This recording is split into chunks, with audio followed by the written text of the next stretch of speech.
So welcome everybody to our session. My name is Anita Gonzalez, and we are presenting on the technical pitch with the rubric review. So if you're meaning to be in our session, welcome. If you're not meaning to be in our session, you can always go back to the main room and switch out rooms. I am going to go ahead.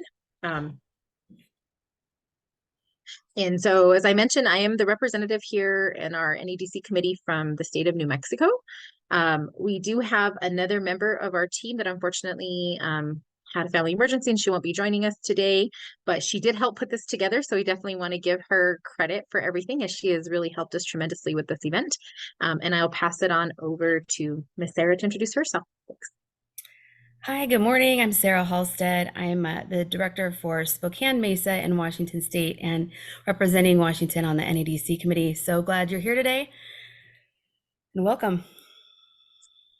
So just to get a feel as to where everybody is from, if in our chat, we have the big chat, but now in our little room chat, if you're able to in the chat, just kind of introduce yourself and put where you're from, what state you're from, and what center you're from, just kind of getting an idea as to our audience in our room.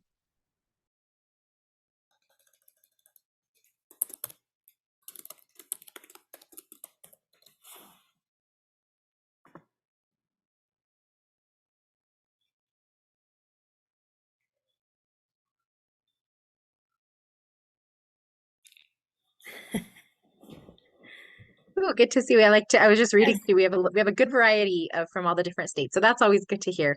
Very. And just as always, because we do have, so what we are going to go over is the general event, and at the end we'll take questions. We keep things very broad because we are National Mesa USA. If there is state-specific questions, we can try to answer them, but we try to refrain from answering anything very state-specific as different states do their things a little bit differently. So I'm going to jump right into our event.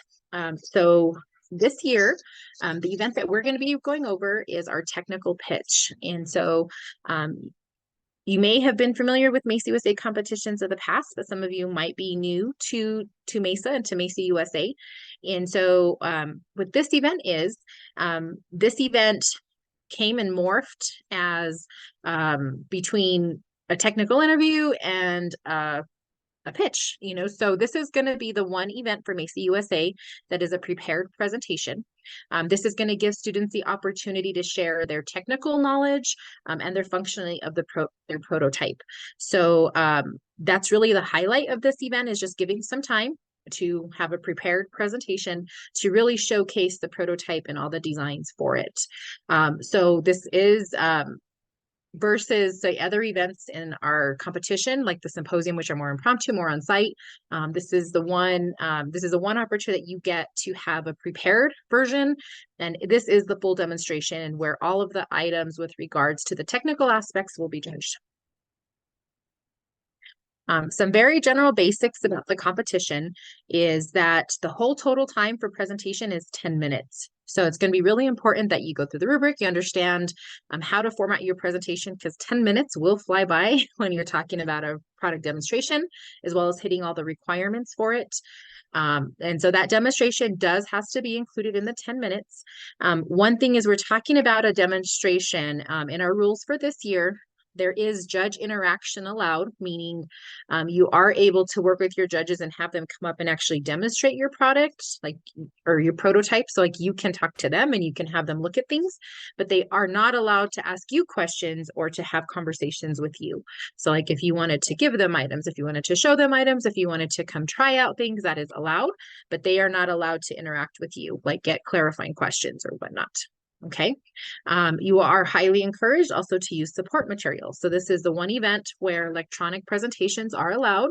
So PowerPoints, Prezis, etc. Also any visual aids, anything that will help with the event. And just as general, this isn't necessarily a part of our competition, but just overall, remembering that the prototype must have a coding component and it must meet a UN Sustainable Development Goal and address a specific target.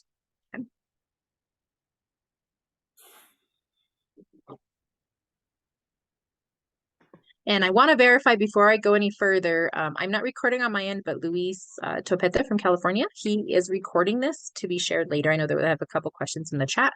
Luis, if you can just give me a thumbs up, making sure that everything is recorded there. All clear. Okay, thank you.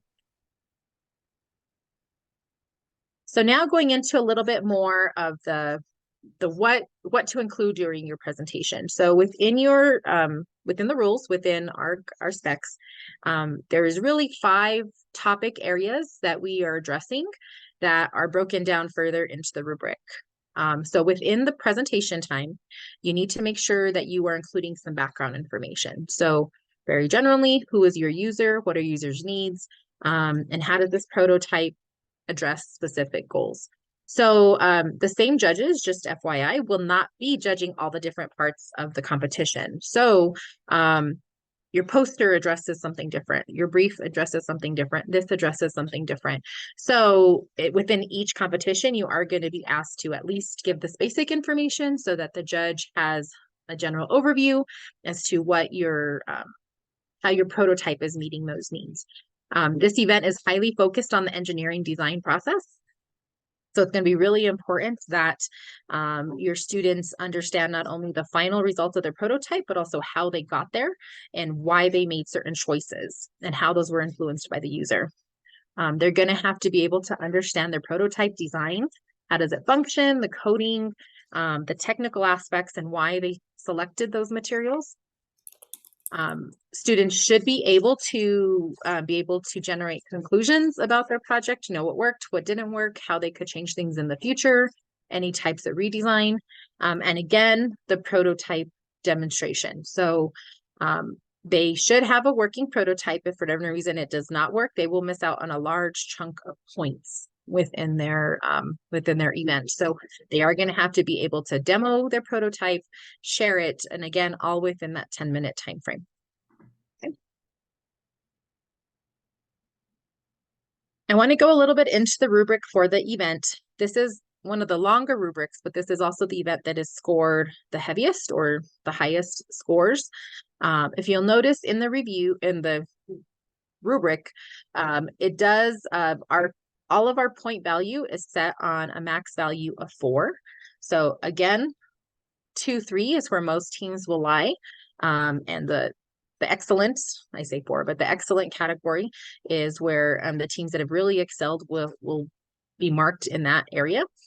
You'll also notice that the items that have been deemed extremely important, that are really critical to this event, do have a multiplier value. So like, for instance, on our rubric, the things that are deemed really, really important are 2 times points, 3 times points, etc. And so they're highlighted here on this slide. So as we mentioned, the 5 component areas, you'll see where they align here in the rubric. So for instance, within the rubric, those first few items, the design overview, the design knowledge, is getting into, who your target audience is, who your client is, what your goal is, your general overview. Then as you get into the prototype demonstration, the technology usage, the code, the coding platform, the key components of the code, those are all really getting into the description of your design, how things work, and the important things that are scored on. So here again, you can see a lot of point value given to the prototype demonstration, why they chose certain technology, their code itself, being able to talk about the code, being able to demonstrate the functionality of their prototypes. You can see that those are all very much highlighted as important parts of this event. And then we're going into the engineering design process. Again, this is a biggie. The engineering design process should be how your students are preparing for this event. They should understand the engineering design process.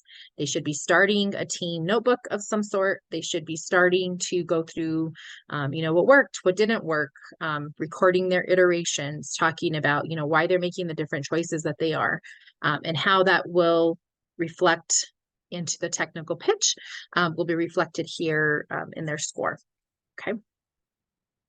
And then again, finally, conclusions and recommendations, and just some overall presentation scores for their overall presentation. Is there any general questions on the rubric so far, or the general basic rules that I've covered? No, that was clear. Thank you. Okay, good to hear. And so now we are going to take some time and go into a brainstorming activity. So again, if you're new to this event, can be very big, when you're talking about designing for equity locally to affect change globally. So I am now going to pass on over my screen to Sarah. So I'm going to go ahead and stop. Well, actually, before I pass off to Sarah, since the web is here, go ahead and go to the web address if you can, and I'll put in the chat here in just a second. But if you want to make note of the code SCEUD, and then she'll go over the other instructions, and I'm going to put this into our chat once I stop my share.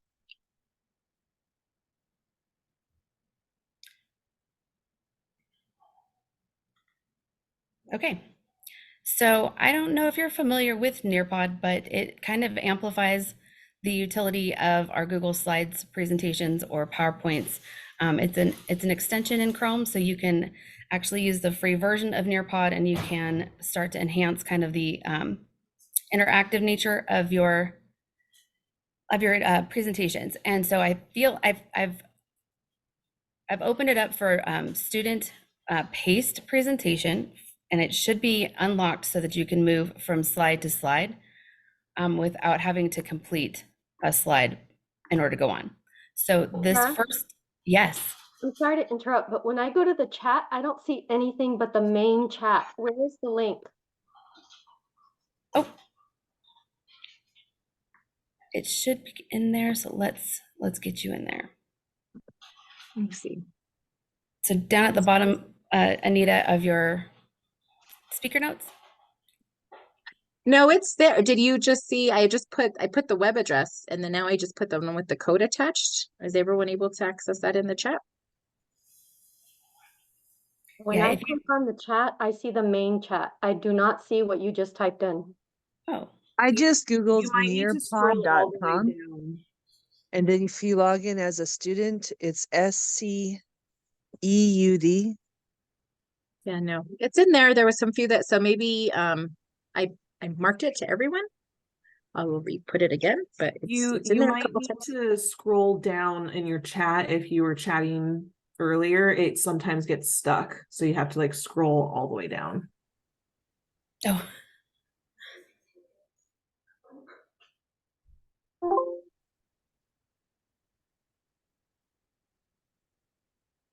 Are we getting there? I know sometimes technology is great when it works for us, and it's so frustrating when it doesn't. So just be patient with it.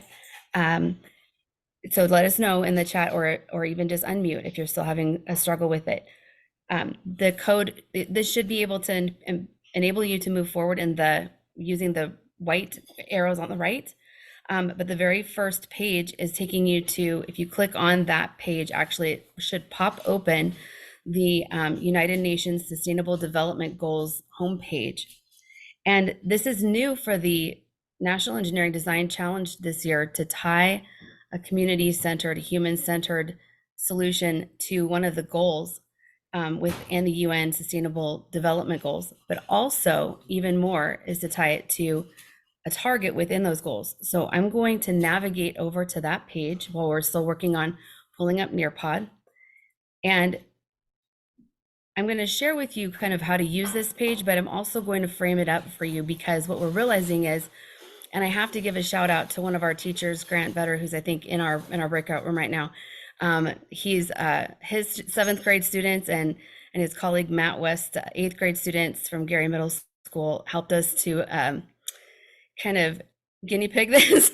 And we realized that some of the targets that are listed in under each of the goals are very kind of advanced in their literacy demands. So what we're going to do is we're going to actually level reading the targets. We're going to level them so that they're at a 5th grade and an 8th grade reading level, and we'll make those available on the NEDC's Canvas website, where all of the curriculum and supports are located. So hopefully this, as you explore these goals, hopefully this will become apparent as well to you, and you'll see as you explore the goals from a teacher lens and from a student lens, kind of what students might encounter as struggle, and then how you might be able to help them overcome that. But the leveled reading of the targets would certainly help with that, I think. So in the United Nations page, it's kind of an interesting navigation. The 17 goals are listed out. And as you scroll over them, and I'm going to use poverty as the first example, and I'm going to toggle back and forth between this page and the Nearpod, you want to go to more information. And so when you click that, this page pops up and it goes into, first of all, what that goal really, the summary of the goal involves. So as I scroll back or toggle back over to my Nearpod, this is what we use with our students, and this is how we're using it for you guys today. And sorry if my technology is slow, but this is going to pull up a corkboard that is interactive, and you can post things on the corkboard.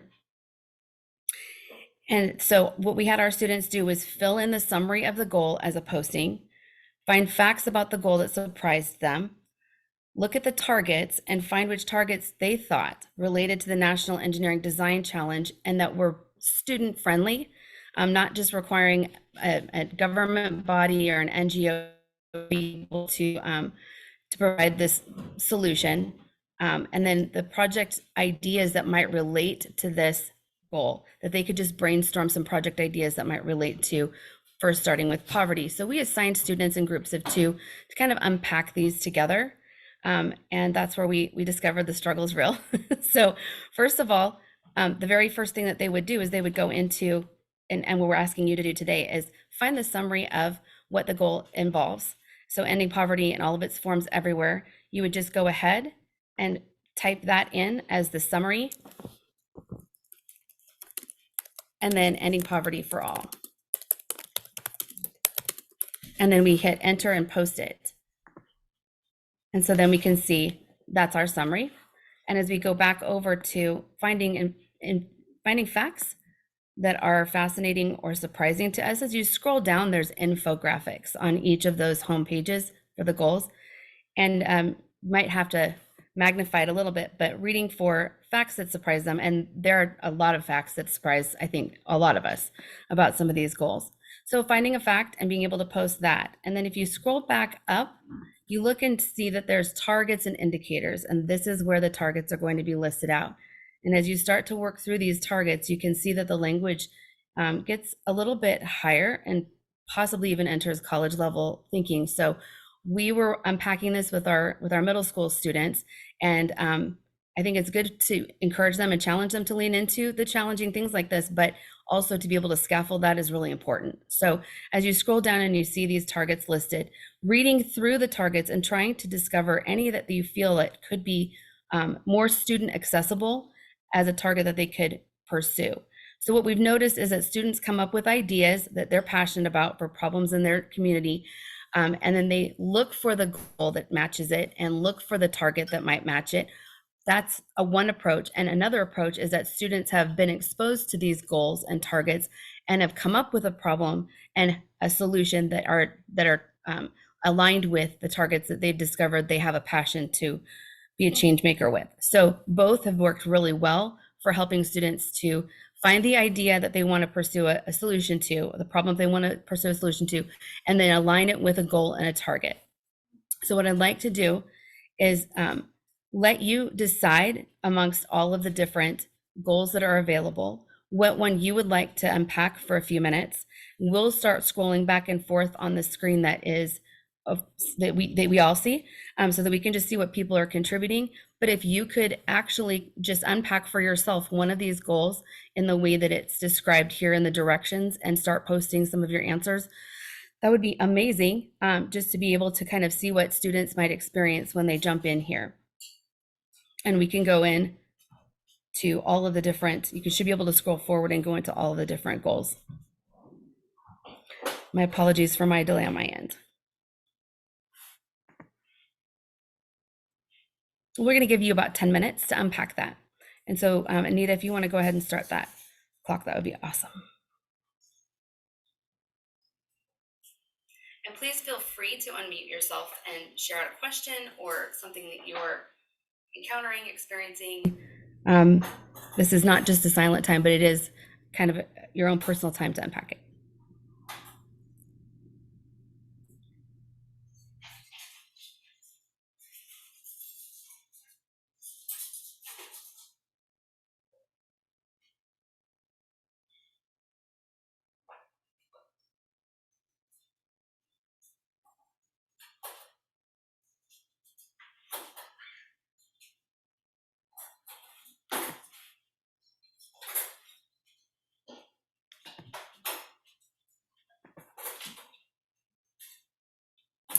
I know you probably weren't expecting to do homework today.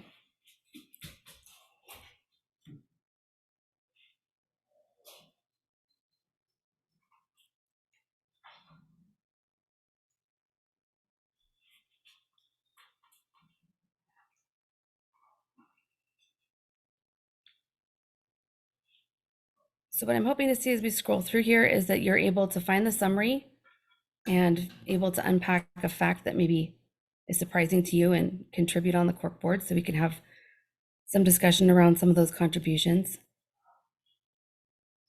Any one of these goals is perfectly fine to unpack.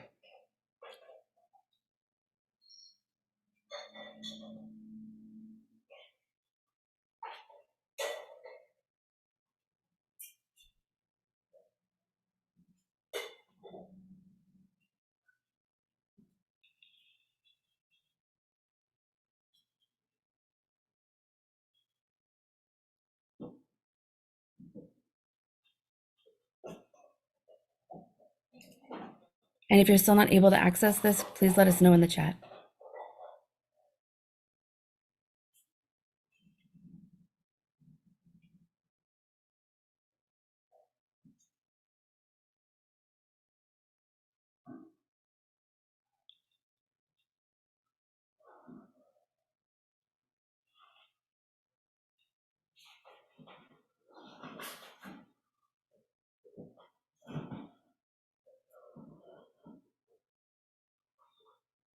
I think clean water and sanitation is going to be a big focus for some of our students.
Some of these goals seem a little bit abstract, I think, to students as well. If you notice that, sometimes I think they're not going to be able to see themselves making a change in providing better access to decent work and economic growth.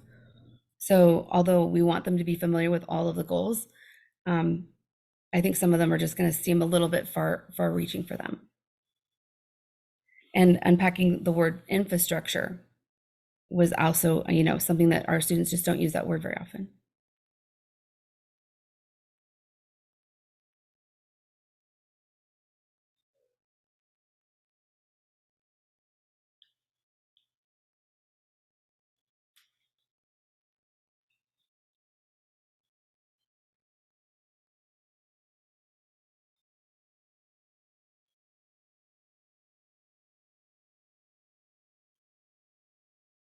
We did find that a lot of our students landed at sustainable cities and communities. There were a lot of ideas that they had about that.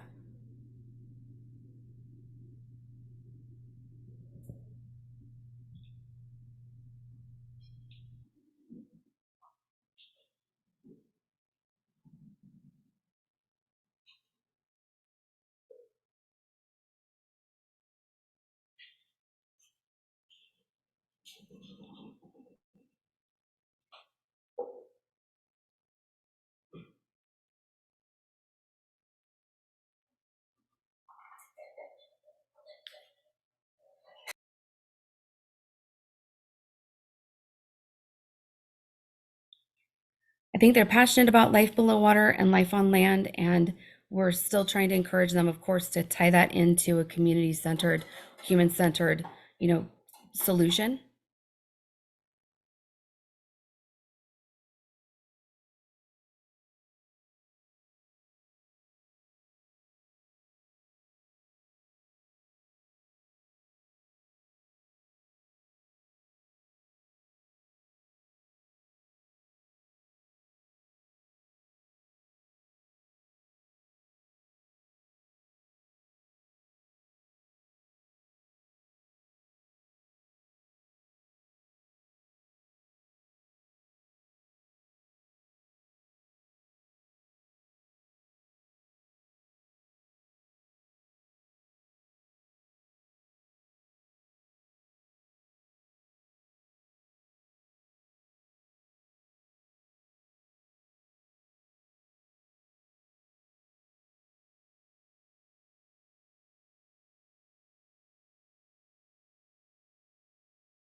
Thank you so much. Those of you who are contributing right now, that's great.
So you can see even in words like increasing proportion of population, proportion might be something that they struggle with as a part of the just unpacking that target.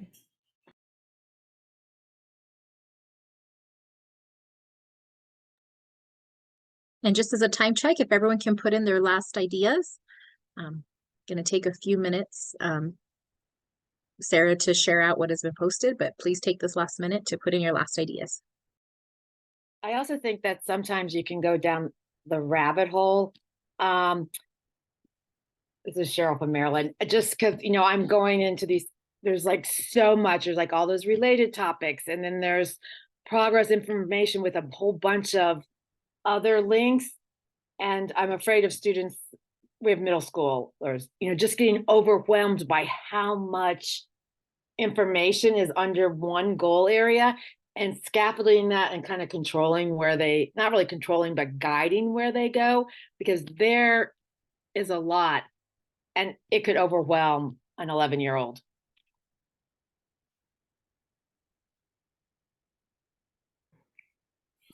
For sure. So how we curate what they do, whether they're in that page, and we can just say, these are your focuses. Like if you like the idea of this type of an activity with a Padlet or with Nearpod or Jamboard, just curating and focusing them on, let's find these specific things first, and then that this website exists with these resources, but don't go down those little rabbit trails yet, since we're going to stay focused on actually just unpacking the targets. But again, I think the discussion is going to be fruitful among all of us about how the targets are written in like a little bit more complex language.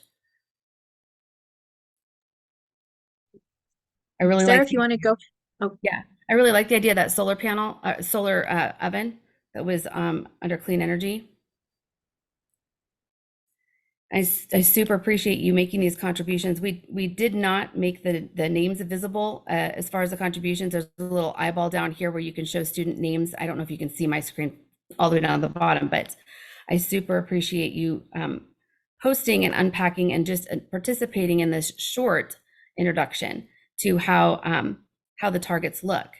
I think sometimes our students are really stumped by what the targets actually mean. So as we go back to poverty, when we talk about when we did this activity, the very first target in poverty is eradicate extreme poverty for all people everywhere. And we asked the students, if you didn't know what the word eradicate meant, how would you unpack that? And they, raised their hands and shared about context clues and things like that.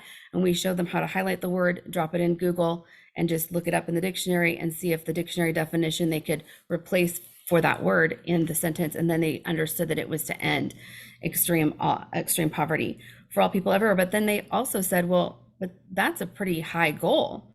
How can I contribute to that? And at our community level is where we're focusing, right? So we wanted them to feel like whatever you can do for the people that have food scarcity, or whatever project ideas you might have about those who are unhoused, those are all going to be significant contributions for your community. And that's where we start. So sometimes in this broad term, in the context of a global change, we really continue to bring it down to their level. And and make sure that they understand that whatever their focus is in their project is going to be a positive step in the right direction, for them to be able to affect a change. But I'd love to hear from you, and I can't see everybody all at the same time, and maybe Anita, you can help me with this, but if you have some contributions about what you just experienced and your thoughts on that from a teacher lens and from possibly even stepping into your students and giving it from their perspective, I would love to hear your contributions.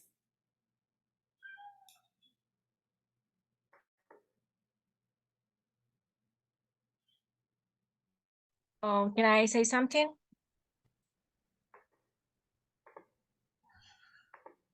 Yes, please.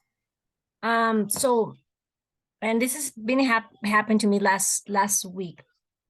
That's why when I read this kind of stuff, I have something inside me, and I want to cry. Hold on.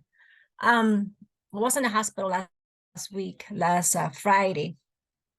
I have a chest pain, and then I get it into emergency room just to double check what happened to me, because I wasn't scared about it. I'm a 50-year old person with 140 pounds, right? But all my history in my family is diabetes and things like that, right? So what am I trying to do is, and I do exercise, maybe not that much that I wanted, and maybe I can excuse myself because I have a lot of things to do, but it's not the excuse at all. And I was thinking I had a heart attack. That's why I go into the emergency room, because I was afraid about that, because my grandma died with a heart attack and things like that. So, and my blood pressure was a little high, not that high, but again, I have a lot of things in my brain that maybe that can happen to me and things like that, right? And reading about this, it is maybe I have an idea for my school, because right now we and they happen in my school. The kids, some kids like to do PE, some of the kids don't like to do, but we have to cover our credit for PE, so we add in do PE in the computers. So instead, do the exercise, like complete that credit in the computer, and that scared me. And we are Latinos, and I know the way that we cook is not the right way. We fry a lot of stuff and things like that, right? And now I have in my head a lot of stuff, how I can help to approach this differently in my school, like maybe put some bikes, like stationary bikes or something like that, that we can force the students to complete 15 minutes, something like that. I have a lot of things in my head right now that, because I was scared, and it didn't happen nothing to me. I had pneumonia. That was my problem. That's why I had the chest pain, but it wasn't that in depth, but that scared me a lot. They do a lot of tests to me for 3 days. I think the medicine they put me inside the body was worse than what I feel. So after that, when I get out from the hospital, was worse. And that scared me and moved me inside me. I don't want to more people be in things that I have to be in through to find out if I have a problem or I don't have a problem. So in those kind of ages, when those kids are young, they don't understand how they can affect them. Not right now because they're young. Some of them, yes. And that's what I'm getting crazy right now, how we can introduce something in our school. Because if I would change the food in our school and things like that, they're supposed to be healthy, but it's not. But whatever, how I can help, at least in a different way to, okay, they can eat this because I can force them to eat what I want them to eat also in home and things like that. But what we can do in school, something, or in our community in general, to push them to more kids want to do more exercise, because it's not, because I don't like it. I like to ride my bike because I don't feel that is a exercise, because I love it. But being in a gym, being like a little square doing exercise, I hate it. But how I can do differently for them that they want to do it, instead do that in the computer, right? And I'm sorry I talk too much, but yeah, I have a lot of things in my brain, and my feelings is a little weird right now. And I'm sorry, I want to add this. No, that was Maria. That's a great point. In that, and as advisors, we want to be able to help our students to see the possibility of how they can affect change on things that maybe affect us from our community perspective. They're young, you're saying, and they still need to invest in their future health. So I think that some of those ideas, sometimes it's hard to find the tie-in because you think, oh, good health and well-being should be where that focus would land, and you have to go all the way down to the bottom to strengthening the capacity of all countries in for early warning, risk reduction, and management of national and global health risks. That risk reduction piece right there is the tie-in for that particular focus in that target area, and that's where we have to help our students to see those tie-ins. Sometimes it's not obvious, but that's where your little piece where you can tie those things together.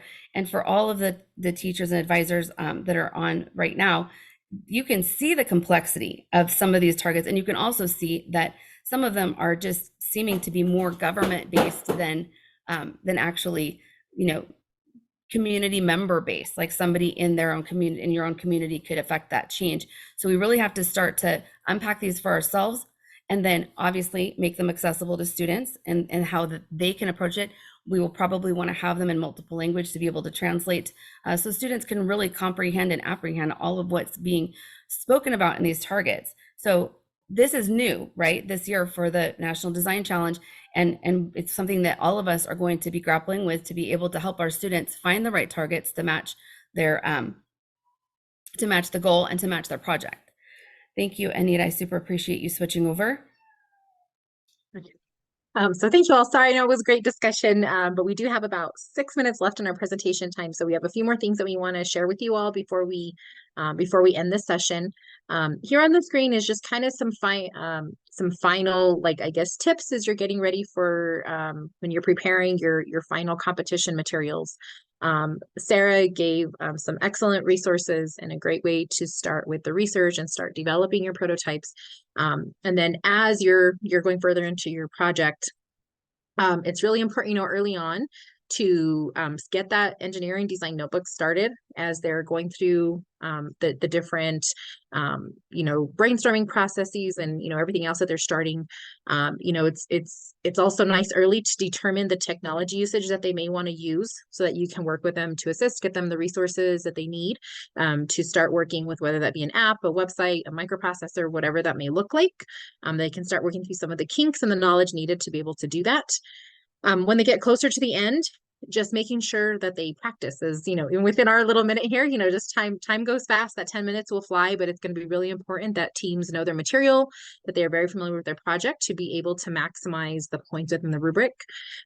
It's also really important that within their team that they learn to divide and conquer this project. There is a lot of moving parts. There's a lot of things to be done, a lot of tasks and roles, and you can really use that by really utilizing team organization.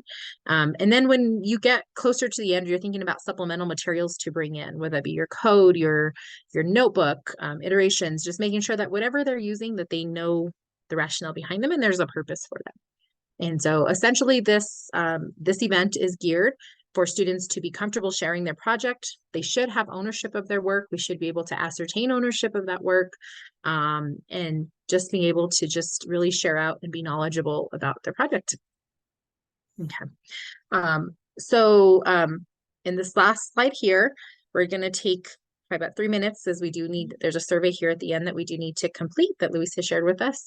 But I'm going to go ahead and turn my screen back over to you, Sarah, if you want to go ahead and just quickly share the resources here, and I'll pop them in the chat. Yep. Okay, so I wanted to share with you this rubric that our center has been working on, rubric templates. We have them for all of the elements of the National Engineering Design Challenge. And this is a resource tool for your students to self-evaluate and for teachers to use for helping to provide feedback. But basically it goes through the score sheet and breaks out scores based on success criteria that acknowledge and affirm what students have already built in. And then they leave room for comments for teachers to be able to provide comments to guide students from their level 1 to their level 2, and then to the place where they are proficient. So the success criteria breaks down in levels 1 and 2 to affirm what students have already built upon or already started with. And then level 3 is the success criteria for the scoring on the score sheet. And then here's the comments that pop down. We will be populating these comments to better match the elements that are described on the side, the actual elements over here on the side. Sorry, I have a new kitten and she is walking all over me. I so apologize for this, but she's being insistent.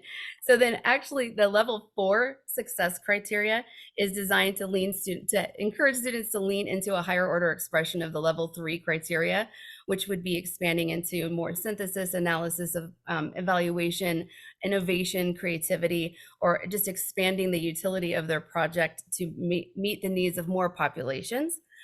So that's where this comes into play for all of the success criteria that's available here. We are a work in progress on this. It is mostly complete, with the drop downs being able for teachers to be able to score students, and we did give you a 0.5 option there. You'll be able to download this as a copy, and then you can wordsmith it all you want on your own. It's open source, but we felt like you being able to springboard off of something already kind of that's been thought through would be maybe helpful. I also wanted to point out that these will be available for you guys as well in the resource citations, but the Making Learning the Goal standards-based classroom is where the success criteria philosophical foundation came from for being able to write success criteria from a growth-minded perspective, affirming what students have already done well and correctly, and then providing the comments and feedback and critique, so that students are always feeling like they can see the growth that they've already achieved and move forward from that growth to another place of growth. A lot of times our 1s and our 2s are a deficit language, and so it's very difficult for students to feel like they can move forward from there. So this is a resource for you all that will be available on the Canvas website, where the NEDC modules and resources for support are available. I'm not sure, Anita, if you can drop that in the chat, but the Canvas website has been available to all the states, and all of your state representatives have that link. And I'm going to go ahead and pass it off back to you, Anita. Hopefully this is something that you feel. Yes. So thank you so much. This is a great resource. And again, just as a point of clarification, this is something that has been designed as, maybe a guide and understanding the rubric. It's always just really important to note that the NADC specs are the official guide in the handbook, but I think it's a great tool and a great resources for both yourself and getting your students to maybe understand the different variations in the rubric. I did put the link in the chat for the session feedback. I'm also going to share it up here on the screen if you have a QR code with the phone. We are right at time, but we will stay on.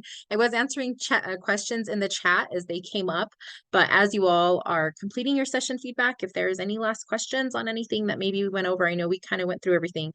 All of the resources will be available at the end of the conference. They will all be shared out to participants, whether, some of these links will be put within the curriculum, the Canvas site. Some will be, there will be shared out. This presentation will be shared out, and the recordings will be available to reference later. So is there any other questions? Let me open up my chat here. And we are officially done. Thank you guys for coming. But any questions in the chat?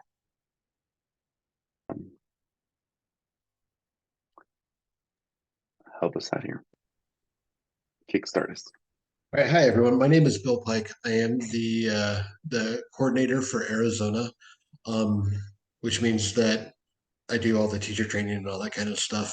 I'm also the chair for the National Curriculum Committee, where we're trying to create resources for you to use in your classroom with your students as they're doing the NADC. And hello everyone. I'm Luis Topete. I am the program director, the Mesa College Prep director over in San Diego, California, Mesa. I'm also the co-chair for the National Engineering Design Competition Committee, which pretty much their goal is to update the rules, listen into teams and teachers, and make sure that we're revamping the rules and make sure that we consider some of the areas that can improve in a nutshell. All right, so let's talk about the poster. So I don't know how much you know, but usually posters are a standard in presentations, high school, college, industry. And so we want to make sure that our students get that exposure to that. And so, the poster has been part of the NEDC for a long time. And we always try to take what we hear from you, the teachers, from the students, from our industry volunteers, from judges, and really try to make something that our students are getting that experience now for something that as they go into STEM in the future, they say, oh, I remember doing this in Mesa. So here we are. So this is the first page of the rubrics. And it's a pretty standard. It's been the same for a while, but there are some definite changes that were made in here, specifically coming down to visual elements. So we're going to talk a little bit more about what that is and why we made those changes. But what we really want this to be is an opening snapshot for anybody who's walking by for what the project is. So they can stop, take a couple minutes, learn about the project, and then engage with whoever's looking at it to start having a conversation and asking questions and showing off the awesomeness that they've created. And so that's really what the whole poster is about. And so as we look through, what are we addressing? Who are or what's our objectives? What's the requirements for our users? Because they could be addressing something that you may know a lot about, you may not know a little about, but what do the users want them to do? What does their prototype look like? A little bit more detail about it. How do they move through their design process? And what's their testing process? And then we get into the visual data. And when we look at the visual data, we want them to give some very sort of specific data about what they've done here. So if you look at that first one, we're looking at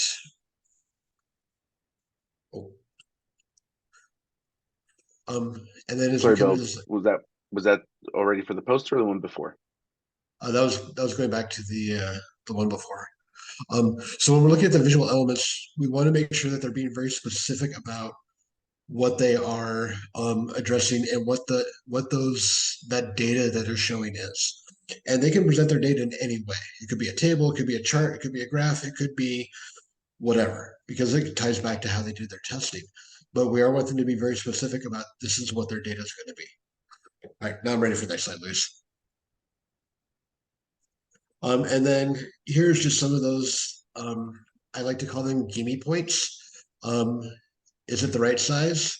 There's a template. It's always the right size. Are they talking about their names and their school name? And do they have that official logo on there? All of which, hopefully they're putting in their project right away. One of the things that I'm a big believer in is that, let's take a look at some examples of what does the poster look like, and then give your impression of this. So we want a poster to not be very wordy. We want it to be short and succinct to be a conversation starter, and then to start interacting with the students to be able to start having conversations. So what I want to do at this point is look through some examples of some posters and say, would this be a good poster? Yes or no? And then we'll talk a little bit about that. So in the chat, we'd like to hear some reactions here. Yes, it's a good poster. No, it's not a good poster. Or, because I mean, that's a fair assessment. So get ready to evaluate. So Luis, next slide, please. All right. So let's take a little look at this poster. And in the chat, please say, yeah, I like this poster. No, I don't like this poster. I have a quick question. This is Cheryl from Maryland. Maryland has switched to electronic posters. Are all of these physical posters? So that's going to be a state decision. The template that I'm going to share with you in a little bit is a digital template. And then we're going to talk a little bit more about what happens moving forward. So definitely talk to, Amanda just left, so talk to Dwight and ask him, what's the process going to be if you end up going to nationals. Oh, okay. Okay, thanks. I just wanted to say that those digital posters that are that same size can be printed out on a board. Just wanted to say that. Yeah, and there's a lot of different options you can do with a digital poster, and so that's where digital is a little bit easier. So you're definitely right, Lucy. So thanks for sharing that. All right. So as I'm looking through the text coming through there, I'm seeing that you've already picked up on a lot of things here. This is very wordy. This is hard to read as you're looking at this. And you're right. You're 100% right. I'm a little bit infamous in my office and in the NADC committee for saying too many words. And this is a lot of words. This is very, very, very just sort of wow, just wow. I do want to point out that this was a poster from the national competition in 2020. And this is one of the onuses that we've had for changing the rules and moving away from a very wordy poster because this is hard to read. And if this is going to be some kind of conversation starter, people are going to be looking at it and saying, all right, hold on, do I want to read it? Do I want to interact with these kids? And wow, there's a lot to take in here. So, this is 3 years ago. So now we've moved past it, so we want to get to a better spot. All right, let's take a look at another poster and let's have your reactions.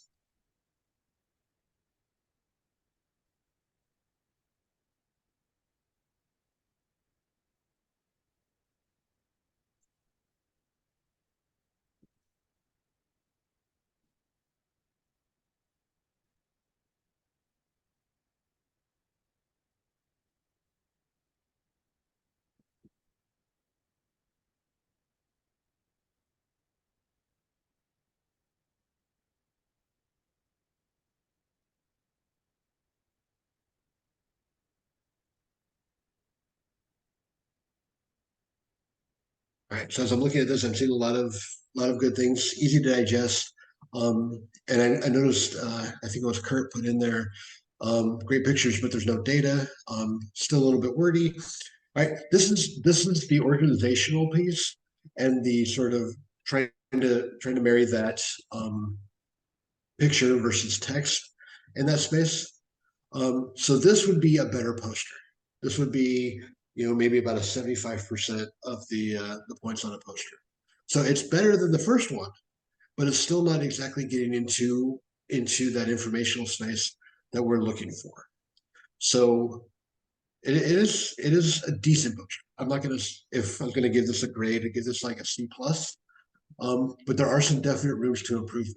And looking at the chat, it does. You do have you do have the right idea here. We're saying, it's easier to follow, it's easier to digest. Does it follow the same organization as a science project? So that's a really good question, and the answer to that is no.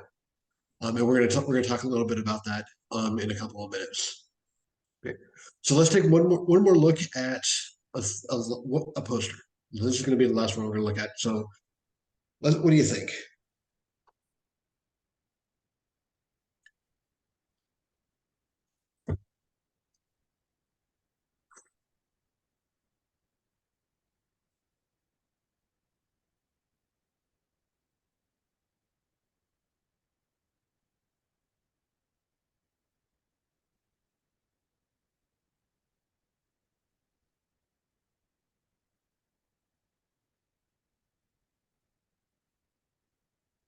Much better, eye-catching, well organized.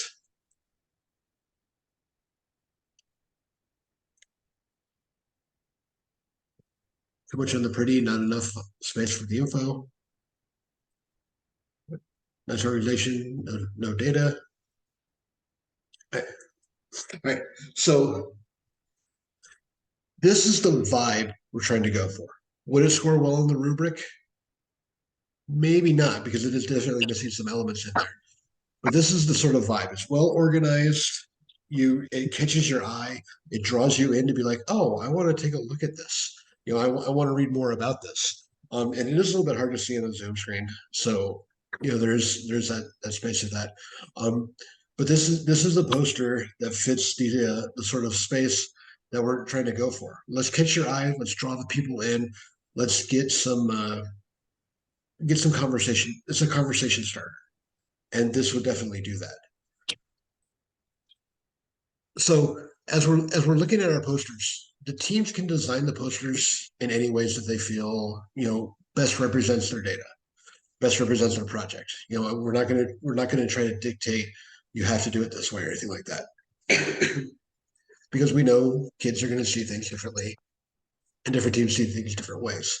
But what we do want is what you're saying in the chat, which is that's informative, it's well organized.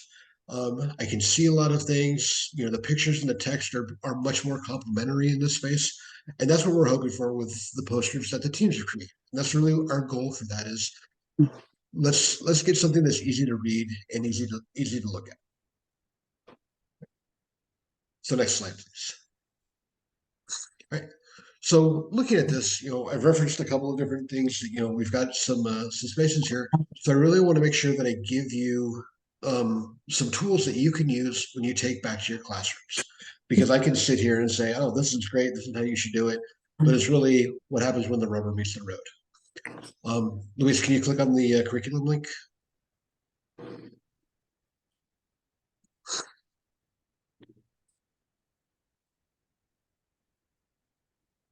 Right. So one of the things that has always been sort of a space of mine working with Mesa is where's the curriculum?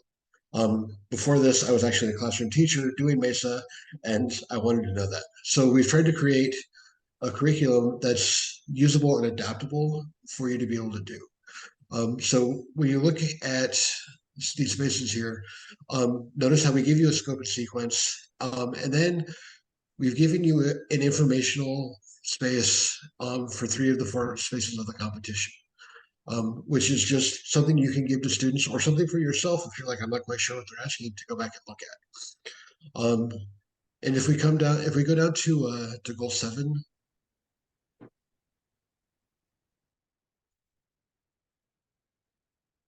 and I see a typo there that needs to be fixed because it should say module. And then click on the activities right there. Okay. So there's all sorts of resources in here for creating not only your poster, but this is also going to be part of the symposium. And so we want to make sure that as they have their poster and then they move into the symposium spaces, we have some things for students to be able to work on being able to have a conversation with some random guy who might come up and be like, hey, tell me about your stuff. So there's definitely that space that we want to make sure that there's things for you. And then I'm going to put the link to the curriculum there. This is 100% for you and 100% open source. So feel free to jump in there whenever you have the moment. And then Luis, can we go back to the presentation? All right, and then we also have the NEDC website. This is a great space because it shows what is the NEDC with a nice overview of this. That the team you have on there was one of the winners from a couple of years ago. And if we scroll down a little bit, you see that tab that says additional resources. There's a poster template there. If we click on that, it is a Google slide. And it will say, all right, this is in the template that is the proper size, so it meets the size requirement. Sometimes people look and say, I don't know how to organize a poster. Here are a couple of ideas. These are not required. These are not anything that you have to do. These are just ideas that we came up with. If we scroll down a little bit, Luis, go down a little bit more, a little bit more. Hey, look, there's a blank slide. This is something you can give to your students and say, all right, you have a couple of ideas here of ways you could put this together. Here's a blank slide. Go ahead and work through this.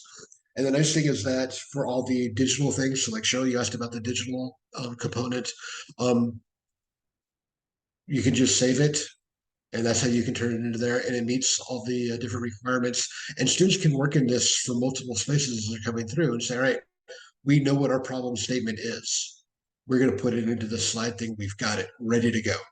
We've come up with our objectives. We've got our user requirements after talking to our clients. There we go. We can put it in there. And so this can be a living document that at the end, they put it in there. And that's my spiel about the poster.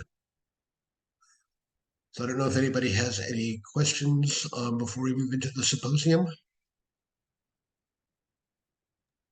Could you share that website?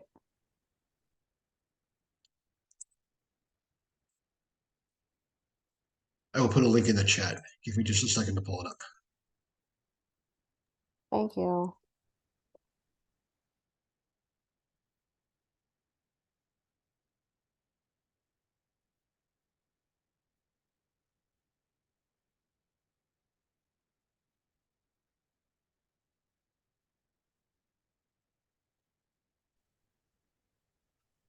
All right. Okay. Oh, go ahead, Bill. Sorry. I was gonna say, any other questions before I give?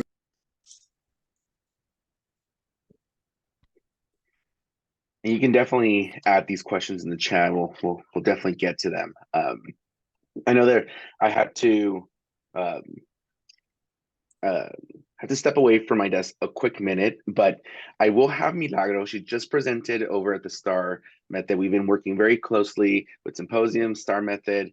I'm gonna hand it over to her for a quick minute to step away, but I'm very trusting of her ability to share about the symposium, the major areas, and just how the symposium and its changes are truly beneficial to the teams, not just for them in middle school and high school, but as they're further building their STEM identity into college and so on. So, Milagro, can you please introduce yourself and take lead? My name is Milagro Ramos. I'm the Outreach and Success Coordinator at SDSU College of Engineering. I'm also a MESA student myself. Well, a couple of years ago. B was actually my director for a few years, and now we get to work, together a little bit, which has been really, really nice. So for those of you that were in my previous session, I'm back like a bad dream. So today we're going to be going over the symposium and just some of the changes that it has gone through, some of the evolution of it, if you will. If you all remember previously, the symposium was kind of like a nice additional component that wasn't scored, but it was a very nice experience for all the students, and they got to kind of mingle and network and do all that stuff. Now it's going to be a scored component. And this is simply because if I can clicky click, I cannot clicky. There we go. Alrighty. There we go. Sorry about that.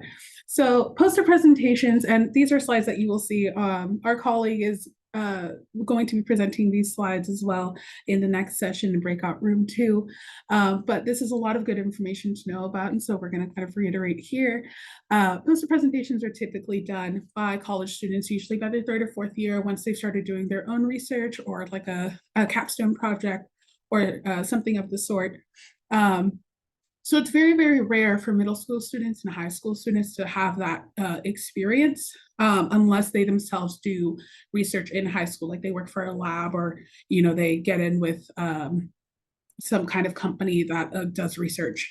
But it is an important part of the scientific method. Poster presentation and conferences are kind of a hub for exchanging ideas and sharing new research and breakthroughs. But specifically to like what a symposium or a poster presentation is, your poster, as Bill mentioned, is that visual representation, and you and your team are stood in front of it, and you are given some time to kind of give a quick spiel, a quick rundown of the entirety of the presentation. This is going to be kind of like a very condensed timeline of when the idea was conceived to all the iterations to what the final iteration is now. This also gives students a chance to communicate their project and soliciting feedback and networking. Most of the time, symposiums and conferences are a great place to kind of further your work and also get people who are like rock stars in the fields to come up and be like, that's really cool. Have you considered XYZ thing? And it helps you kind of develop your information and research. But yeah, so I don't know, where is lagging? If I can move on to the next slide. There we go. So symposium presenting is a learned skill, like most presenting is. And again, the bulk of the presentation is done by answering questions or receiving feedback from peers, mentors, and leaders in the fields.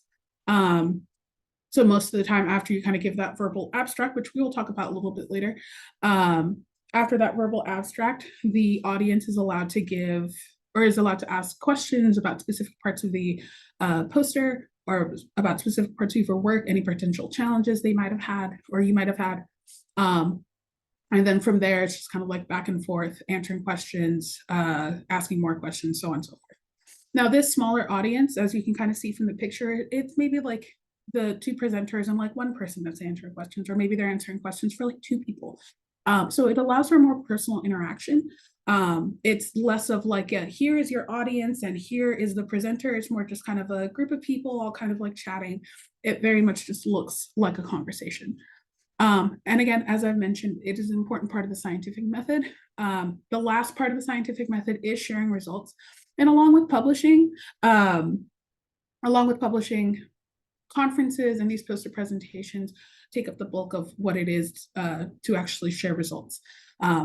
So a lot of professional researchers, you'll see them kind of signing up, and maybe many of you who work at universities, are always seeing the faculty members like, oh, I have this conference, I have that conference, I have that conference, because they're sharing their results. They're or gathering new ideas to then further do research.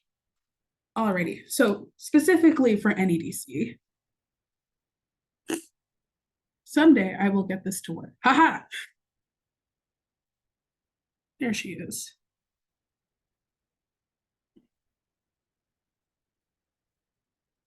All right, I do apologize for that. So again, for NEDC, we're going to have them interact. We'll do the verbal abstract summary and then transition into that question answer format. And then through that Q&A, through a STAR structure, which if you were in the previous session, it's originally a behavior-based interview technique, but we have kind of adapted it because it is so useful in telling a story to then become kind of that structure for answering symposium questions. In case you do want to learn more about STAR, we do have resources available in that module that Bill shared earlier, as well as the slides from the previous session that will be shared with everyone whenever all this other information is shared.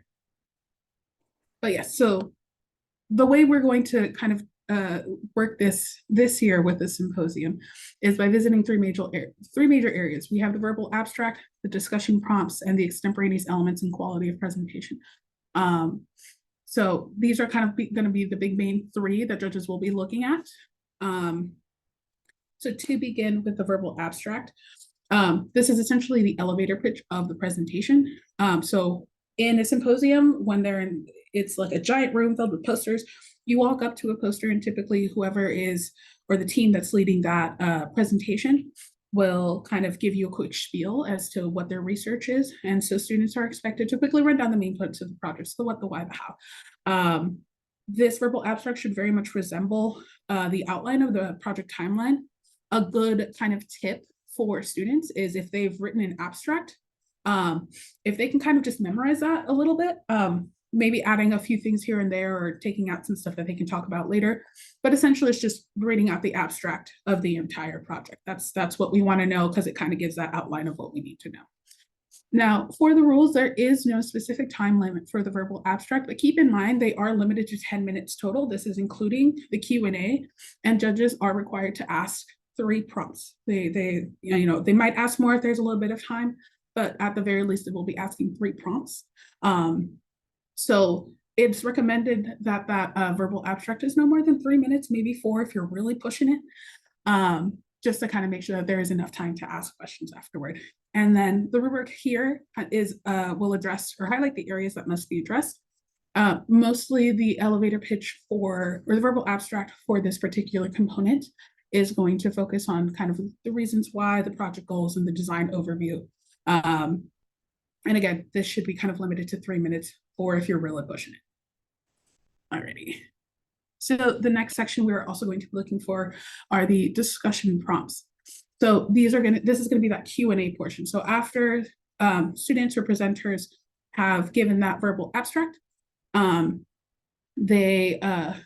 it essentially opens the floor up for questions. At this point, the judges will start asking their questions. This is typically how a symposium is set up. These discussion prompts are designed to measure the knowledge of the team regarding their project by learning their decision-making process, or their decision-making and the design process. So like I said, the STAR method, or the STAR structure, situation, task, action, result, is an interview technique that's used to kind of gauge behavior. So how well past behavior will translate into future behavior, which is why we decided that STAR method is the best way to integrate that and to be able to determine students' project knowledge and decision-making process. So judges will ask/score 3 discussion prompts that the team can answer, and they can answer as a unit or separately. It just really depends who has kind of like that bulk of information. It is totally okay for one student to start answering the question, realize that they don't have all the information, and toss the ball over to their partner. But the important thing to remember is that all prompt answers should follow that STAR method. Again, if you want to learn more about the STAR method, we do have resources for you so that you can begin integrating it in your classes and kind of get that practice in early, especially because it is just a generally good technique and structure to follow when presenting or interviewing. Yes, also quick note, judges will score 3 discussion prompts, but again, I've mentioned that if there's enough time and judges are curious, they can ask more questions, but those will not be scored. They will score at least 3 because that's what the rubric allows for. But this is generally what they will be scored for: their structure, the context, and then the overall kind of demonstration of knowledge. And then lastly, there we go, we'll have the extemporaneous elements and the quality of the presentation. So because the symposium presentation is still technically a presentation, it shares many qualities with just generally other presentations. So for example, we're going to be looking at communications, body language, conversational flow, participation, how well they can kind of toss whoever's the talking stick, if you will, between each other if they have to, how well they can kind of have that conversation, their body language, how confident they are in their movements, how relaxed they are. If they're able to speak clearly with appropriate tone, be able to use technical terms correctly. We're still kind of looking at this, so it's still, even though it's a more personal setting and it might feel a little bit more relaxed, it is still a presentation, and so these qualities should still be present. And then we will also be looking at extemporaneous elements. And so if you're curious what the heck extemporaneous is, extemporaneous and impromptu are sometimes used interchangeably. They are not interchangeable. So extemporaneous speeches or information allows for some preparation and notes. And this is what we're going to be looking for with our students. It's not that they're not allowed to have notes and refer to their poster. It's more just kind of like they shouldn't lean on them as a crutch or like read off of them the way you would for like a presentation that's been pre-rehearsed. So we're also looking at like, how well your notes kind of cover everything if you must refer to them. You will have, during the symposium, they'll have access to their poster, their design proposal, as well as maybe they have a model of one of their projects. They are totally welcome to use those and integrate those into their speaking or into the symposium while they are speaking to them. If anything, it'll highlight and underline a lot of their points a lot more if they're able to integrate supporting materials. But of course, because we don't have all the design prompts, or not design prompts, the discussion prompts out yet, we have a few examples in the rules, but we are not going to release a couple more of them. There is no possible way for your students to prepare and have notes ready for every single question. And so because of that, we are still going to be looking at how well they think on their feet. Like, can they answer follow-up questions if in case they are stuck in a situation where like maybe they don't know the answer? Can they smoothly transition to another teammate or other teammates to kind of fill in whatever they're missing? Or if they can professionally decline to know. Again, we do have some resources about DIG, which is a mnemonic that we've kind of come up with in case someone is asked a question that they don't know, they can either defer to, admit that that information is still in development, or they can admit that it's a gap in research and they just didn't look into it.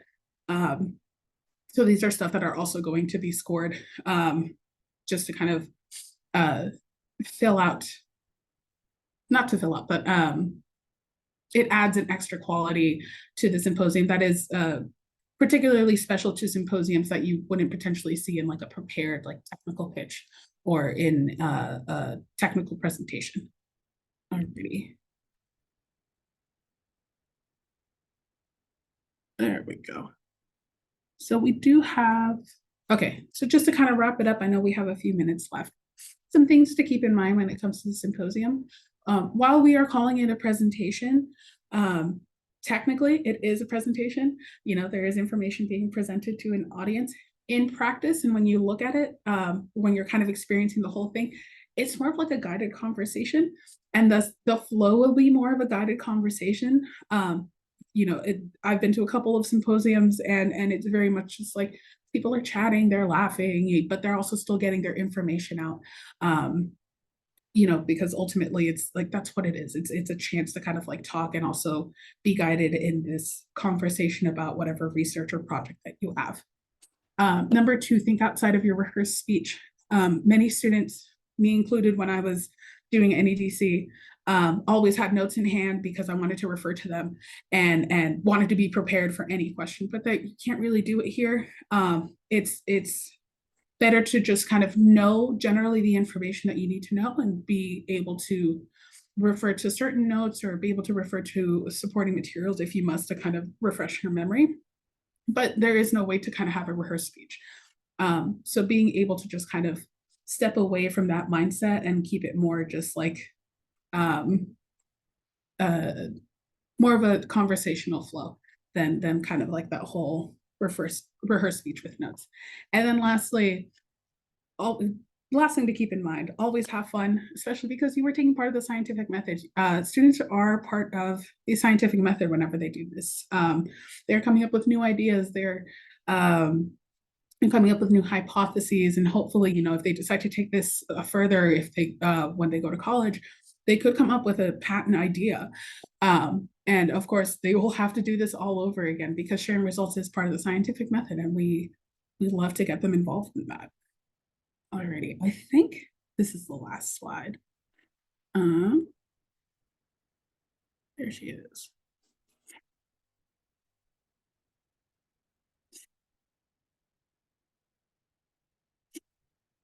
There we go. All right, so we have some resources posted here for everyone, as well as the MESA USA curriculum, and of course the session feedback. If you can give feedback on this presentation, I think we have time for like one question because there's still a minute before we have to transfer in there if anyone has any. But yeah, that's pretty much it. This is a symposium and the academic poster.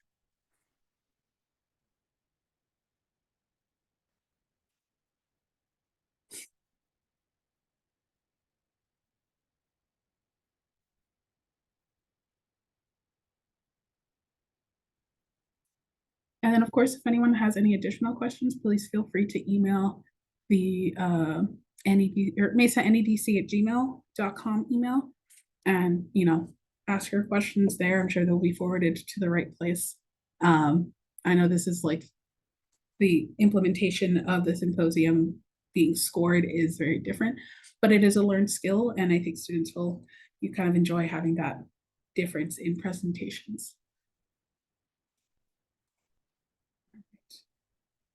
All right, so I think at this point, we'll be moving on to the next session, which I believe is it's the design proposals. It's the design proposal. Yeah, so this room will be the design proposal. And then the breakout room number 2 is going to be telling your story with data, which is led by my colleague, Eric Gonzalez from SDSU. So if you would like to know how to better set up graphs, tables, and really just tell your story with data, that would be a great resource. Yeah, I'm not sure who's leading the next presentation. The next presentation is going to be led by Manny Leon, who is the primary author of the design proposal space. Awesome. So we've got about 2-3 minutes. So if you have any questions, feel free to ask them now. If you don't have any questions, feel free to just kind of hang out, and we can all just kind of chit chat until Manny gets here. I don't know, Manny, are you in the room?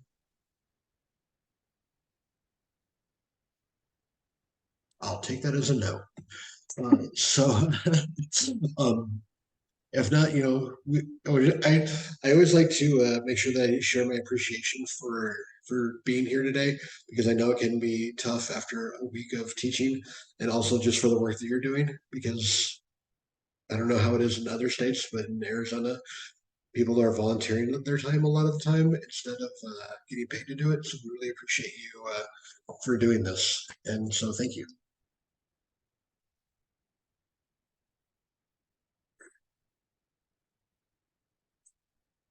Milagro, do you have share screen control?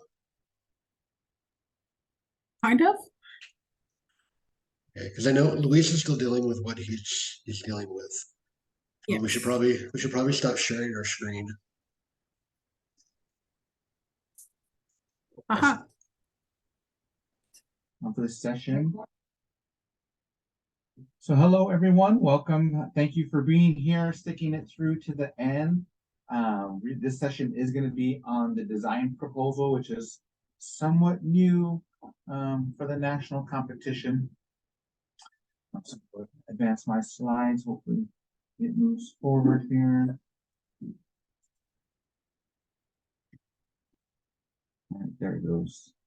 All right, so my name is Manny Leon. I am Assistant Director for Arizona Mesa, and I'm a longtime member of the NEDC Rules Committee, and kind of primary on the subcommittee that worked on the design proposal. So we're looking at the engineering design process, right, and where the design proposal kind of fits within that. It's a little bit different than what it's been in past years. And so we've got if you look at this as a map, right, we got the you are here, right? So the design proposal really does kind of fit into that identify the problem, and then some of that explore piece of the engineering design process. So real quick, as we get started too, we're talking about that. If you could just in the chat, let me know. I want to get an idea of kind of who's in the room, so you can let me know state if you've done NEDC before and if you've already reviewed these specs. So just quickly in there in the chat, I'll get a feel for where we're at. I'm also going to put a link to a Jamboard into the chat. So if you have questions about what we're doing today, you can dump them in there, and then I can come back to them. Or if I don't get to your question, if you want to leave your name and email in your question, I can get back to you afterwards. So I'm going to go ahead and dump that Jamboard link in the chat there. And yeah, just against where you're from, if you've done NEDC before, you've had teams kind of participate at the state level, and if you've had a chance to review the specs. Thank you. All right. The next slide. All right, so when we're talking about the design proposal, right, the biggest questions are always kind of, what is it, right? Why do we have it? And that's hopefully I'll be able to give you a good idea of that throughout this presentation today. So the design proposal, especially for this year, we really designed it to have students share with the judges, with the committee members, with whoever's viewing their project, the why, the who, and the what part of their project, right? So students will be sharing the inspiration for the project. And ideally, right, the word proposal kind of shares with us is convincing the reader of the proposal to support the project, right? So if this may be something that students would submit to, in the Mesa context, right? Maybe you have multiple teams doing the NEDC. They all want to be the team that represents your school at the national level. Maybe you use the design proposal to decide which team has the best project moving, to date. Or you may use it to, if you have your one team that's doing the NEDC proposal, you may use it to say, all right, am I ready to put resources toward this project to buy you the materials you have or get you stuff out of my materials, bin to start actually building something. You might use the design proposal, see has the team done their due diligence to this point, covered their basis to move the project forward into the design phase. So that's kind of what we thought about with this new version of what used to be the design brief and the design proposal. Great, thanks again for sharing in the chat. Appreciate that. So when we think about the design proposal and the way it looks in this year's event, right, what's changed, right? So before it was called the design brief, right? And it was an overview of the whole project. There were 12 different parts of the template that they had to fill in, which included an abstract, the impact, both that the students saw for the user, but for themselves, the status of the project, where it's at currently, a reflection piece, so students can reflect like what their experience was like with the project. And then we asked students to share a graphic of the final prototype, right? Well, for this year, with the design proposal, it's really just an overview of that ideation phase, right? So the research that they did, how they selected things. So it's got 7 different parts. It's really focused on having students share the inequity that they're looking at, to share the research that they did to identify that inequity, the research that they did on identifying who will be the primary user for their project, how that inequity affects the user, what are the user's needs, and then when talking about the design itself, really they're just giving us that initial design sketch, right? So again, just that ideation phase. Shares what is the inspiration, the motivation behind the project, and then your initial idea of how you want to address that inequity.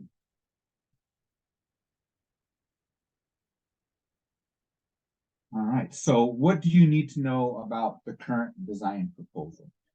All right, so for what we need to know primarily is that the teams do have to use a design proposal template. So there is one on the national competition website. And I'm going to pop that website into the chat so you have it there. That's a Word document, but so the students can work on it Word. There's also a Google Doc. We could probably share that as well. But when teams are ready to submit their template for either the state competition or the national competition, it does have to be PDF. Students would obviously work on it and then save as a PDF and submit that. So just keep that in mind, that it is required that it is submitted as a PDF. You should note that each of the 7 parts, the 7 sections within the template does have a word limit. And again, that design sketch should be the initial design. So it may not be a CAD drawing, it may be hand drawn. It's not the final prototype, right? So what they submit, the design proposal, may not resemble at all what's on the poster, what they're showing during their presentations. It should be their initial idea, right? And hopefully it's evolved and changed once you see it like on the poster and they're talking about it in their presentation pitch or their technical pitch, and during the poster symposium. That design sketch does have to be a single graphic within that template, but it can have up to 4 different views of the design. And it is limited to basically be a page, right? So more than likely it's going to be smaller than a single page, but it should fit on one page within that design proposal template. So that's that. I know moving kind of quick, we'll probably end up having a lot of time. So I'm going to take a peek real quick at the Jamboard. Just to see if there's anything I should address on there before I move forward. And we play around with some ideas. So, because I really do want, we can talk about the proposal, but I want to give folks an opportunity to engage with a design proposal and kind of, as you're thinking about how do I look at what my students are producing, right? How do I guide my students? It's good to have kind of examples of what we're doing. Okay. So no questions just yet. So either I'm doing really great or people are still just taking it all in. So what we're going to do next, we're going to do a little activity. I have about 3 different sample proposals. Now these were taken. One is a sample, the official sample that we're using for the competition. Again, that's also on the website. And so Kurt put, what is NEDC? So hopefully if you're here, you've heard we use NEDC a lot, but it does stand for the National Engineering Design Challenge. So that's our Mesa USA national competition that's shared across the states. So I know you got a laughing emoji there, Kurt, but you know, there are some of you folks in the room and they may be like, you keep throwing that around, just to make sure you're making that concrete connection there. So these proposals were pulled from past projects, right? They're not necessarily good or bad. They also were not, the information that I pulled them from weren't catered toward the proposal and the template that we're using, right? So they may or may not fit. That's okay. But I wanted to give you guys a chance to read through them. And then I've got a checklist, right? Some quick answers, right? So this is not the rubric. We're not scoring proposals, but I have some questions that I would suggest, you know, you as a teacher or that students themselves could ask themselves these questions, right? And the idea would be that once you've read through these questions, you should answer yes to all of them. If you've answered yes to all of them, then okay, that project's probably ready to move forward into the further design, further build stage of the national competition. And so what we'll do is I'll give you the link to the samples, and I'll get to that right now.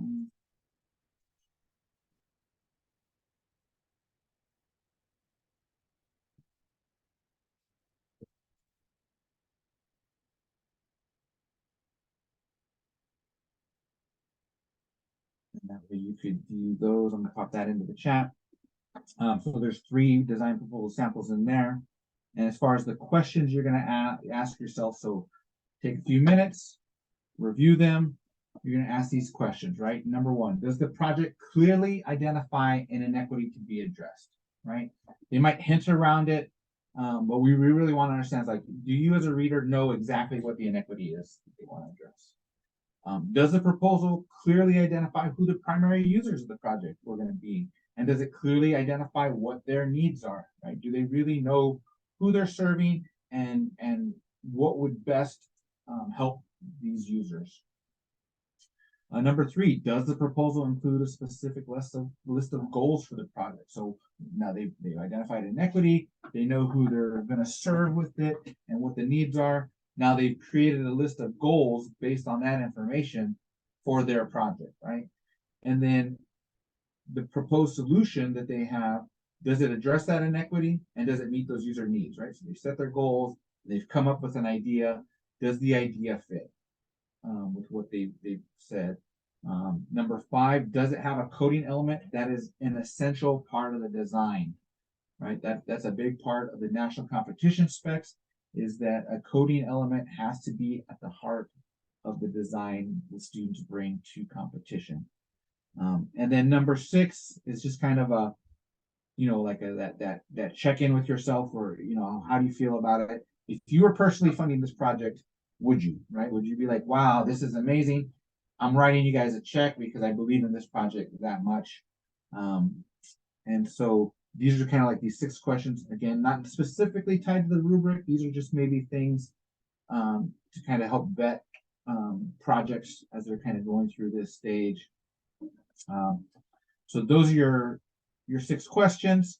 I'm going to give you, let's start with 5 minutes to read through the proposals, ask yourself these questions, and then we'll come back and I'll ask you to share your thoughts on what you were seeing. So before we jump into that piece and we kind of set the 5-minute timer, are there any questions? I know I always go way too fast. So this is my chance to take a break and see if you all have any questions that you want to ask. Yes, Katya. Hello. So for question number 6, are you looking for an answer as in why should this project be funded, or more just, yeah, I guess I'm wondering like what specifically, why ask that question, number 6. It's kind of, it's the idea is, right, like if you're going to have these students build this project and bring it to competition, right? That's one thing. So this is kind of that check-in, like the idea is that if students are coming to a Mesa Day or coming to a national competition, right? These would be projects that we like truly believe in, right? Because the projects they're asking students to do are real world projects. They're addressing real world problems, right? So that's kind of just like that initial check-in. It's like, is this something I would support, right? And if you wouldn't support it, then why would you want your students to move forward with that project and continue working on it? Right. So it's more to keep that real world application in mind. Yeah, exactly. Cool. And again, as part of that, it's like there's oh yeah, it meets all the check boxes for the national competition, right? But does it feel right also? You know, do you feel like, yes, this is a project that's worthy of moving forward and that I truly believe in, kind of thing? Because I think there's always times where someone can build something to the specs, but it's just not quite there as far in terms of the meaningfulness of the project. So that's a part of it as well. Thanks for that question. All right, so we'll go ahead and give everybody 5 minutes. And then when you're ready, come on back. You can give me a thumbs up. I can see most of you, or just check into the chat, say you're ready. But we'll start in about 5 minutes. And if in 5 minutes you need more time, let me know. I'll be happy to give you a couple more minutes.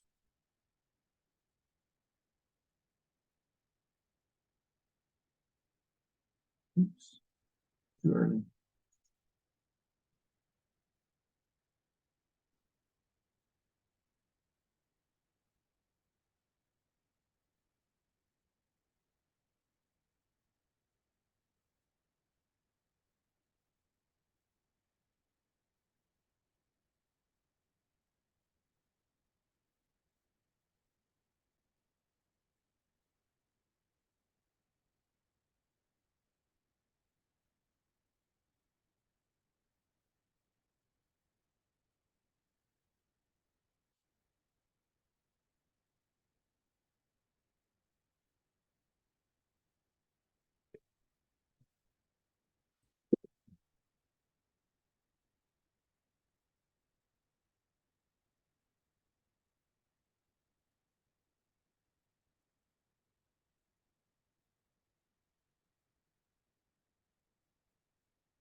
Okay, I have 12:55. How are folks feeling? Do we need a couple more minutes, or did people get through them well enough?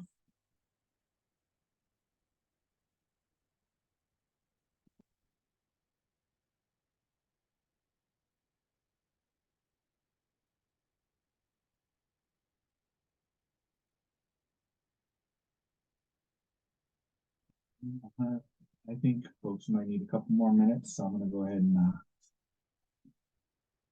give you a couple more.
All right, let's talk about these three proposals.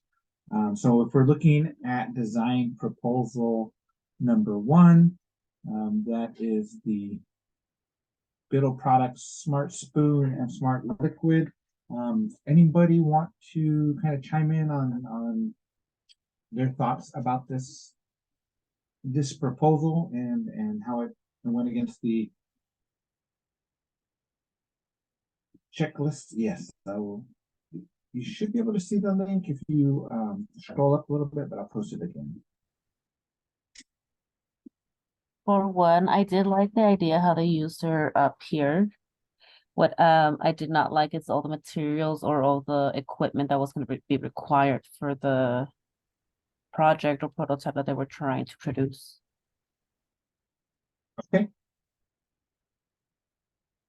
And so when you went through the checklist, did you get 6 yeses? Or was there anything that you would give it a no?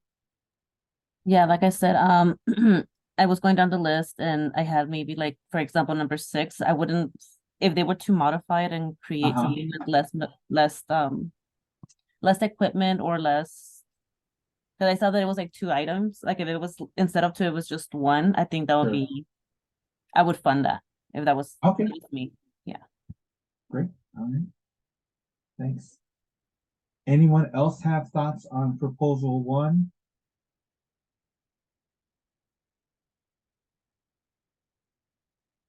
When you're looking at proposal 1, what was the inequity that was clearly identified?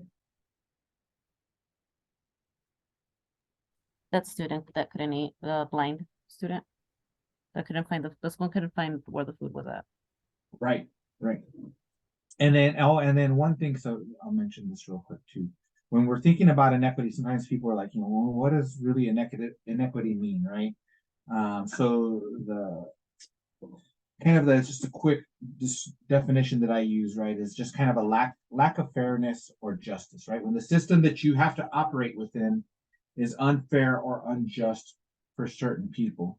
So in this case with the spoon, right, the system is school lunches, right? School lunches, the time and the situation that is present, right, fits, your typical student, right? You're a fully able student, and so someone who may need additional time to eat, going through the lunch line, picking items, those kinds of things, it isn't necessarily fair or just for that student. So clearly, in this kind of situation, that inequity is, what's set up as a school lunch process, right? And this could, right? So we know who that primary user is, are the visually impaired students. We know what their needs are, right? Being able to quickly and safely identify food on their spoon, liquid in their cup, right? I think the proposal did have kind of a specific list of goals, right? Do we feel that both of those pieces, even if, if personally we thought, yeah, there's a little bit too much there, does it meet the inequity? Does it meet their needs? I think it does, right? Does it have a coding element? Yeah, because it's got that Arduino in there, right? Which is going to have sensors that feel for things. And again, the sixth one is just kind of like a personal thing, right? Is this a project you're like, yeah, I feel good about this project, I want to move it forward.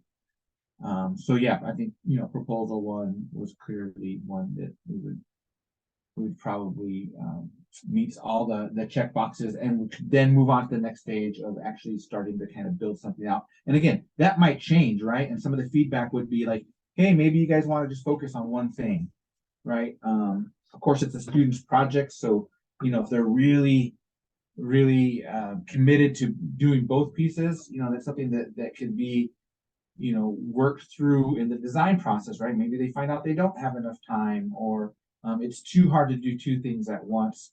But that's kind of a decision that you could work through with the students.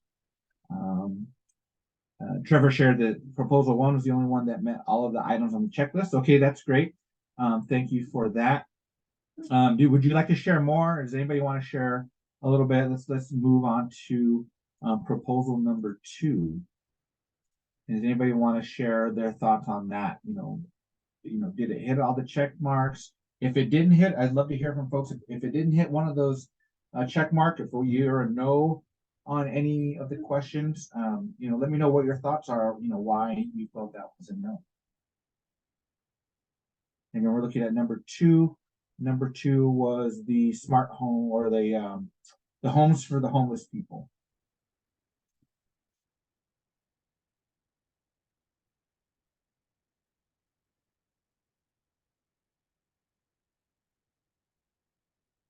Yeah, missing a coding element. Yeah, a little all over the place. Coding element, yeah. Yeah, and Andrea, I purposely left off the graphics. I didn't think they were as essential to this discussion. And so again, we're not looking at this from a kind of like, did it meet the rubrics standpoint, or did it meet the specs, but is it kind of hitting like those key elements that we would want to see in the proposal. The graphic missing, that's a big one, but that was purposely done for this activity. I didn't feel it was as necessary for our discussion. For me, I thought that it might not necessarily be like with number 1 where they're drawing a picture of the spoon in the cup, but maybe some of the information that they're using to base it off of could be put into a graphic form or a chart. Potentially, yeah. I think charts may be a little bit difficult. That's more probably appropriate for a poster, right? Where this is really kind of quick text information about their project and kind of the, but yeah, if they find a way to kind of share some data, right? That's really important. Sharing some of the data, right? In the inequity piece, the community research piece, they should. There's a big focus on seeing if somebody would actually fund it, and just even one or two really important main points represented in a way that has a visual impact can really make a difference on the adoptability of the project. Sure. Yeah, Manny, I was in the room 1 for the first workshop on the technical pitch. So maybe the whole thing about the UN goals and targets are in my mind here, but I really liked how proposal 1 specifically mentioned those and described those. But proposals 2 and 3 really didn't align right straight to the specific goal or target that they were looking at as far as the UN goals. Mm-hmm. They didn't mention that. And the goals, right, can help kind of provide clarity for those inequities, right? What is that inequity? You know, is it inequity that can be broad, right? That's a part of it too. It's like, all right, I'm like with the first one, we're helping this one of our classmates who's visually impaired, but obviously the project itself could apply to visually impaired people across the world, right? Whether it's within schools or other situations where they may have limited time, or just just trying to eat in public spaces, right? And feeling more comfortable and creating a more inclusive experience for visually impaired people when sharing meals with others in public spaces. Too many items identified. Not focused enough on a single issue. Homelessness tied to all stated items. Writing share. That's true, and that's okay. So that's a good point, right? We want students to be succinct, but we also want students to show that they understand the problem in depth, right? So there may be times when they're talking about the inequity or when they talk about their research where they're providing context, right? And listing all these things is okay, because then when you go down to their proposed solution, right? They may say, and this will kind of, once they move further into the project and other parts of it, they might address that within the STAR method.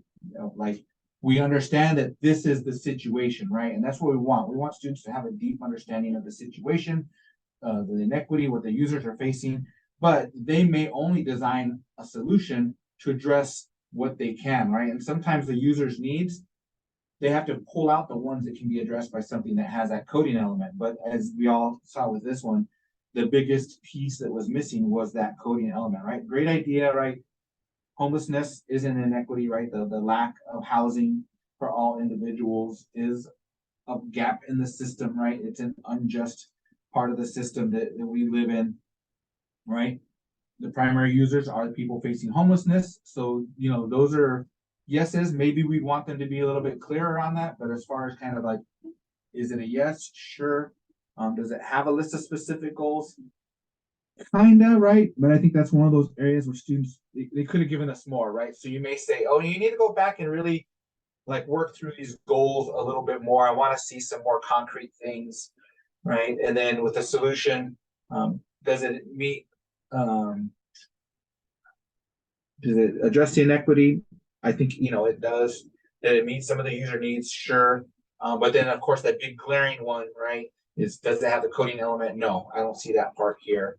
And then again, that personally finds like, potentially, right, this has potential, this project, but there would definitely need to be more done. And again, so ideally with the proposal, we're catching these kinds of projects before they're into a design stage and kind of doing multiple iterations. We're catching them and making sure that this is a project kind of worthy of moving forward within the national competition. And so we've got about 6 more minutes, so we'll quickly go to number 3. And I'm curious if anybody has any thoughts on the third one. Yeah, Manny, question ties into number 3 and number 1. They both mentioned about using Arduino. Is that enough, or should there be more description about the coding elements related to this? Or can we just assume that since they're using Arduino, that it's going to have coding elements? Right. I think the fact that it says Arduino, right, that's enough, right? As you as a teacher, right, again, this is all before they even start building anything, right? So the students may have some initial ideas when it comes to the design proposal. This is just the first stages. So students may have their design proposal completely finished in January, right? And that's what they're going to submit, but the project is going to continue beyond the design proposal up until Mesa Day, right, when they submit the other pieces. So yeah, that's enough, right? It's got to be that they have to have coding at the heart of their project. Whether they're going to in-depth detail on how they're going to use it for this piece, they might have an idea of how they're going to use it, and that's probably enough, right? That they can put a description in their proposed solution to say, you know, how they would probably want to do a little bit more, right? How does the Arduino work? What is it looking for as far as, are there triggers that would actuate those things? They probably want to part a little bit more. But again, this may not reflect the final project at all. This is just their first idea, but they should have a pretty good idea of what they want to do with that coding element. But they should definitely have that coding element there, right? It's not something you kind of force in towards the end of the project to meet the specification, right? It has to be part of that initial design. Good question though. Other thoughts about this one before we move on to the kind of the last piece of my presentation?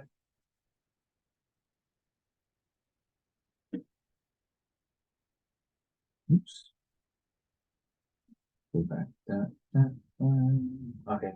So on design 3, you know, again, I felt like it probably did hit the majority of the checklist items, but there were probably some areas where we'd want to see, you know, just students be a little bit more concise, maybe share a little bit more data, right? You know, is it really an inequity, right? Did we see this with the folks that they're, you know, when the students are talking about inequity, right? They're going to share a personal example, and that's great. It's great to, but you know, can you see this applied broadly? Where is that again with this one? Where's the integration of the UN sustainability goals, right? How can this be more broadly applied? So they thinking locally, acting globally kind of thing, right? Because that's part of the theme for the NEDC. So keeping those things in mind. And feel free to use these with your students if you like. You can do something similar to this discussion if you want. We've got a couple more minutes here, so I'm gonna move on to our next piece. So now you might be thinking, okay, well, how do I guide my students with the NEDC, right? How do I get them to start putting these pieces together, to have a good proposal that then they can move on and start creating something and move through this design process. So this graphic I actually took from the wonderful work that our curriculum team is doing. So this is their graphic. So again, with the design proposal, right, you are here, we're identifying the problem. So how do you help your students identify that problem and move through that ideation phase to be able to complete the proposal? And what I would suggest, especially if you're new to Mesa or if you haven't done, you know, the human-centered design before, is really get into that the curriculum and module 2 specifically. I'm going to go ahead and put a link to take you right to module 2 into the chat. So I like module 2 because it does provide an introduction to the NEDC, but it also provides an introduction to designing for equity, to helping students really understand, like, what is equity? How do I design for it? There's the lab book guide and template there that students can use. And so if they're struggling, right, it provides the step-by-step template that they can use. There's some great design thinking resources in there. The liberatory design mindsets is really great at helping students approach problems and see problems through that equity lens, right? Because that's really important. And it's really hard for students to kind of grasp that sometimes, especially at the middle school level, right? I think students have an experience with it. They don't always understand how to communicate that, right? And this might help them with that, and provide that lens. If you're looking to help students understand what equity is, right, there's that video on equality versus equity.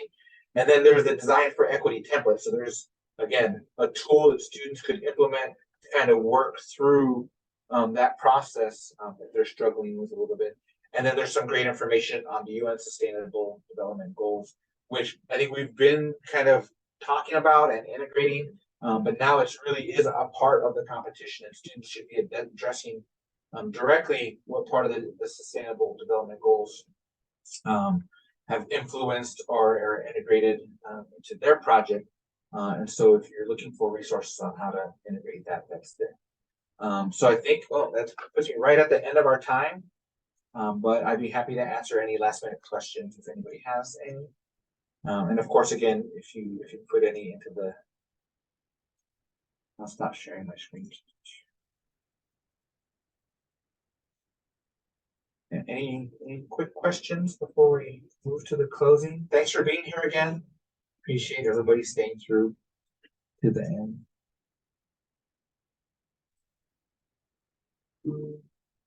Thank you so much, everyone. I know it's 12:15. Was the feedback this? Yes, the feedback. Thank you. Oh, don't forget your feedback. I'm gonna put that link. It was in. I mean, after I stopped sharing my slides too soon. But the link is in the chat. Thank you so much. Please share your feedback and there it is. Excellent. As you share your feedback, please make sure to head back to the main room. I know that the breakout rooms will probably be closing within a minute or so. And thank you again for joining us, and thank you so much, Manny. Yeah, no problem. Thanks everyone for being here.